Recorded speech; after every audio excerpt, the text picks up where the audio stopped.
খাই খাই মন খিদে পায় যখন। সেদিন হঠাৎ ঘুরতে ঘুরতে আমাদের পেটের সঙ্গে মনেরও টান পড়েছিল, অবশ্য খিদের টান। সেই খিদের টানেই আমরা এই দোকানটির সামনে দাঁড়াই। সেখান থেকে আমি একটা ইন্টারেস্টিং ডিশের নাম দেখলাম, যেটা ছিল টিকিয়া চাট।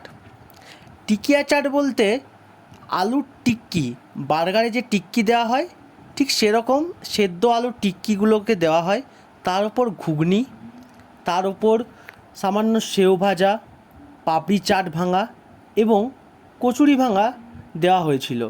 তার পাশাপাশি কিছুটা পরিমাণে স্যালাডও দেওয়া হয়েছিল। স্যালাড দেওয়ার পর তার উপর বাদাম এবং সস ছড়িয়ে আমাদেরকে সার্ভ করা হয়েছিল।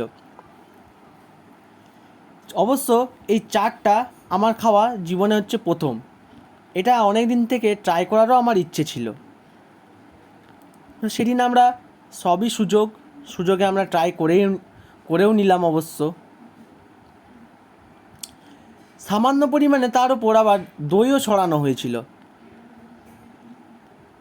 এবং কাকা সেই সিগারেট মশলা, যেটা আমরা এখনও কিসের যে সিগারেট আমরা এখনও সেটা উদ্ঘাটন করতে পারিনি। অবশেষে আমাদেরকে এই খাবারটি সার্ভ করা হয়েছিল। আমার বন্ধু খেয়ে দেখলো, খেতে বেশ দারুণই ছিল। আমিও বলছি খেতে বেশ দারুণই ছিল টিকিয়া চাটটি। পরবর্তীকালে আবার তোমাদের সঙ্গে পরের ভিডিওতে দেখা হচ্ছে।